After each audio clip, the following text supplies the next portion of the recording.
Bonjour, tu bois pendant l'effort, mais est-ce que tu t'hydrates vraiment? Dans cette vidéo, on va parler d'un élément oublié mais essentiel pour bien s'hydrater, performer et récupérer sans finir en vrac. Il y a une chose spéciale que tu ne savais pas sur l'hydratation des sportifs, mais on en parle plus tard dans la vidéo. Quand tu fais du sport, tu perds beaucoup d'eau, mais pas que, tu perds aussi des électrolytes essentiels à ta performance. Et si tu ne les remplaces pas, ton corps fonctionne au ralenti. Et tu sais quoi? La plupart des gens pensent qu'il suffit de boire de l'eau. Mauvaise nouvelle, ce n'est pas suffisant. Sais-tu qu'il y a une chose dont personne ne parle à ce sujet? Ne t'inquiète pas, on y revient plus tard. Et tu peux déjà télécharger le guide Les aliments de la performance sportive. Le lien est dans la description. Boire de l'eau plate pendant un effort prolongé, c'est comme essayer de remplir un seau troué. Tu bois, mais tu n'absorbes pas bien. Pourquoi? Parce que ton corps a besoin d'un certain niveau de sodium pour retenir l'eau dans tes cellules. Résultat, tu vas aux toilettes toutes les 15 minutes, tu te déshydrates plus vite et tu perds en performance. Une vraie boisson de l'effort, c'est une boisson avec de l'eau, du sodium et des glucides. Ce trio permet une absorption optimale et contrairement à ce que tu crois, les gels ou barres énergétiques ne suffisent pas à compenser tes pertes. Tu vois, personne ne parle de cette chose secrète qu'ils cachent. Une boisson mal dosée peut te flinguer ta course.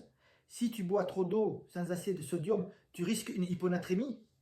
C'est pas juste un mot compliqué, c'est une urgence médicale. Des symptômes comme la fatigue, les nausées, la confusion mentale, et dans les cas extrêmes, ça peut finir aux urgences. Et l'ironie, tu croyais bien faire en buvant beaucoup.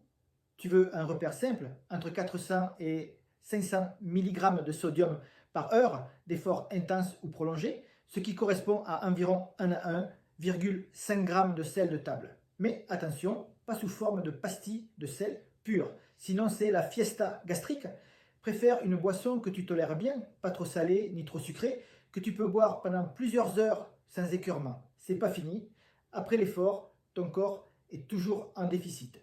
Recharger rapidement en sodium et pas seulement en eau, c'est accélérer la récupération hydrique et minérale. Et là, les eaux riches en bicarbonate peuvent avoir leur place. Mais attention, certaines peuvent irriter les intestins chez les plus sensibles. Voici les erreurs fréquentes à éviter. 1. Ne pas saler assez sa boisson d'effort maison.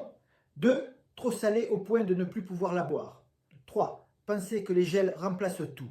4. Oublier de récupérer les électrolytes après l'effort. 5. Copier les recettes des autres sans tenir compte de tes besoins. Alors non, boire de l'eau ne suffit pas. Et oui, bien gérer ton apport en électrolytes, c'est ce qui fait la différence entre un effort maîtrisé et un abandon sur le bord du chemin. Et maintenant, tu sais quoi faire pour ne pas te retrouver sec, cramé et frustré. Si cette vidéo t'a aidé à mieux comprendre comment t'hydrater intelligemment, je t'invite à aller télécharger notre guide sur les aliments de la performance sportive.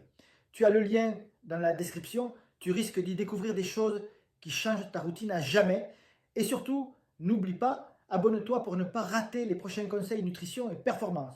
Laisse un petit pouce bleu si tu veux qu'on fasse plus de vidéos pratiques comme celle-ci.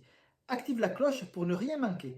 Et dis-moi en commentaire, tu utilises quoi pendant tes entraînements? Eau plate, boisson maison ou produits du commerce?